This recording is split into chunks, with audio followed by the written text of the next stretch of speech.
ఒక బాగా తాగుడు వ్యసనాలు అలవాటు ఉన్నటువంటి వ్యక్తి ఒక ఋషి దగ్గరికి వెళ్ళి, స్వామి ఈ తాగుడు నన్ను వదలట్లేదు, ఎంత ప్రయత్నం చేసినా కానీ దీనికి ఏమన్నా మార్గం చెప్పండి అని అడగటం జరిగింది. అప్పుడు ఆ ఋషి ఒక పెద్ద చెట్టు దగ్గరికి వెళ్ళి దాన్ని బాగా కౌగిలించుకొని గట్టిగా పెద్ద పెద్దగా అరవటం మొదలుపెట్టాడు. ఈ చెట్టు నన్ను వదలట్లేదు, ఈ చెట్టు నుంచి నన్ను విడిపించు విడిపించు అని.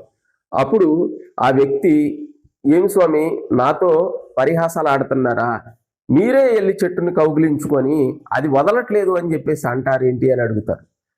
నాయన, నువ్వు కూడా చేసిన పని అదే. నువ్వు వెళ్ళి ఆ తాగుడికి బానిస అవ్వటం అనేది నువ్వు చేసేటువంటి కర్మ. నువ్వే వెళ్ళి దాన్ని పట్టుకున్నావు.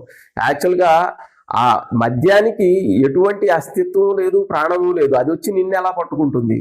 నువ్వే వెళ్ళి దాన్ని పట్టుకున్నావు. కాబట్టి వదిలివేయాల్సింది కూడా నువ్వే.